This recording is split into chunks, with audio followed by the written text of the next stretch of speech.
El Génesis comienza con una explosión y afirma: en el principio creó Dios los cielos y la tierra estaba desordenada y vacía, y las tinieblas estaban sobre la faz del abismo, y el Espíritu de Dios se movía sobre la faz de las aguas. En un sentido muy amplio se puede tomar esto como un intento de comprender algo parecido a la teoría del Big Bang, ya que incluso hoy en día es difícil de modelar sin complejas creaciones matemáticas. Es un intento de hacer de lo que sería incognoscible algo a lo que aproximarse para comprenderlo. A los humanos les gusta pensar que hoy en día están mucho más avanzados que en un pasado lejano, pero eso es arrogancia humana. Hubo tanta innovación como hoy, está en nuestra naturaleza. Los orígenes de la realidad siguen siendo algo que los humanos intentan averiguar. Queremos saber lo que somos. Más adelante, leemos sobre cómo Dios crea a la humanidad y dice: y dijo Dios, hagamos al hombre a nuestra imagen, semejante a nosotros, y señoree en los peces del mar, en las aves de los cielos, en los animales, en toda la tierra y en todo animal que se arrastra sobre la tierra. Noten el nosotros. Esto muestra que esta historia ha sido tomada y transformada a una multitud de dioses a un solo Dios. Y más adelante leemos: entonces el Señor Dios formó al hombre del polvo de la tierra y sopló su aliento de vida en su nariz, y el hombre se convirtió en una criatura viviente. Tengamos esto presente cuando exploremos mitos que están relacionados, como el Enuma Elish babilónico y los mitos sumerios de la creación. Parecen provenir de una fuente común. Esto tiene sentido si tenemos en cuenta que en los primeros libros de la Biblia se encontraban en la misma zona y se influían mutuamente. Sin embargo, ¿dónde aprenderían algo tan complejo como los orígenes del universo y por qué intentarían transmitir ese conocimiento concreto, incluso codificado en un mito? Esa es la verdadera pregunta. En uno de nuestros videos más recientes, Supercivilizaciones antiguas perdidas y sus restos físicos, discutimos algunos de los lugares y cosas más tentadores encontrados y lo que podrían significar para la búsqueda de una civilización perdida. Pero, ¿y si lo que buscamos se remonta a los mitos que tenían y eran conocimientos que adquirían a través de sus encuentros en estados alterados de conciencia? Si es así, no habrá exactamente pruebas.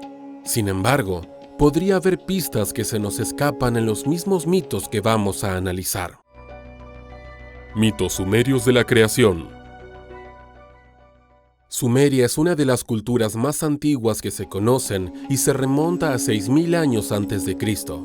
Está situada en lo que hoy se conoce como Irak y con frecuencia se la denomina la cuna de la civilización. Es conocida por su primitiva escritura, irrigación, las primeras leyes escritas y muchas otras cosas. Aunque existen muchos mitos sumerios sobre la creación, uno de los más documentados es el Génesis de Eridu. Se encontró en la ciudad de Nippur, en una sola tablilla. El historiador Thorkild Jacobsson fue el primero en señalar la importancia de esta tablilla. Finalmente, la tablilla fue datada en torno al siglo XVI a.C. La historia comienza en la ciudad de Eridu, una de las primeras ciudades sumerias, situada cerca de la actual Basora, cerca de la costa del Golfo Pérsico. Se cree que la ciudad estaba poblada por 3 culturas que se fusionaron. Estas 3 culturas eran campesinos, nómadas semitas y pescadores. Los nómadas semitas son los que escribieron la Biblia. El dios Enki y la diosa Ninma colaboran con los otros dioses para crear a los humanos. ¿Recuerdas que en el libro del Génesis Dios usó arcilla? Bueno, aquí es la diosa Ninma quien usa la arcilla, pero así es también como los humanos son creados. Desgraciadamente, las líneas reales del texto solo pueden deducirse de otros mitos asociados, como el Enuma Elish babilónico, ya que esa parte de la tablilla nunca se ha encontrado. El ángulo babilónico y el Enuma Elish. El Enuma Elish fue encontrado por Austen Henry Layard, que era un arqueólogo inglés, en 1849, en la librería de Ashurbanipal, en Nínive, que está en Mosul, actual en Irak. Se trata de unos 1009 recogidos en 7 tablillas y en su mayor parte completos. Esa versión en concreto data del año 700 a.C., aunque la mayoría de los estudiosos creen que la historia real se remonta al menos al año 2000 a.C. El mito. En el principio, antes de que existieran los cielos y la tierra, solo había un dios, Apsu, y una diosa, Tiamat. Eran el dios del agua dulce y la diosa del agua salada. Mezclaron sus aguas y crearon todo un panteón de dioses. Apsu, sin embargo, se da cuenta de que planean matarlo y apoderarse de su trono, por lo que les declara la guerra y es asesinado. Enfurecida por este hecho, Tiamat emprende la guerra contra los asesinos de su marido, tomando la forma de un enorme dragón marino. Entonces, un dios llamado Marduk se ofreció a vengar a Apsu a cambio de tener poder sobre todos los dioses y diosas. Finalmente ganó y tuvo el poder absoluto, pero se rebeló contra Tiamat. Esta fue asesinada por Marduk, que iba armado con una red, 4 vientos y un sinfín de armas, tirado en un carro por 4 caballos que no conocían la fatiga.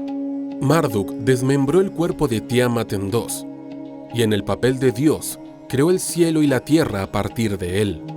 Finalmente llegó al pueblo, al que creó a partir de la sangre del dios y del barro. Se pueden ver los paralelismos bíblicos. Curiosamente, estas tablillas hablan de los zoanes, que eran hombres pez, y su versión de personas que venían de muy lejos y enseñaban a los humanos lo que sabían. Entonces, ¿dónde nos deja esto? Con un montón de vías muy interesantes que explorar. Como se ha dicho, se puede ver fácilmente cómo el Génesis proviene de los mismos antecedentes mitológicos que los mitos sumerios y babilónicos de la creación. Pero veamos estas similitudes una por una. La creación de los cielos y la tierra. Así, en el Enuma Elish, tienes múltiples dioses frente a un dios, pero aparte de eso, es una aproximación bastante cercana del mismo mito. Todo es una alegoría para explicar algo que es una conjetura incluso hoy en día. Con el tiempo, algún físico inventará una teoría que sustituya al Big Bang y que, con suerte, se acerque aún más a la verdad, pero incluso cuando eso ocurra, la alegoría seguirá siendo la misma. La creación de las personas. La principal diferencia radica en que los dioses aportaron a nuestra constitución para convertirnos en algo más que arcilla. Según estos mitos, nuestra chispa divina procede de la sangre o del aliento. Ello se pretende demostrar que, aunque los humanos deberían tener algún tipo de dominio sobre los demás animales, no es suficiente como para ser considerados divinos. Por lo que debemos adoración a los dioses, ya que obviamente ellos controlaban más de la realidad de lo que nosotros podríamos. Dado que existe esta tradición paralela de seres que vinieron y nos enseñaron lo que saben, está claro que alguien quería asegurarse de que los humanos escucharan. Podrían ser alienígenas que crearon híbridos humano-alienígenas. Podrían ser humanos más avanzados que huyeron de una catástrofe.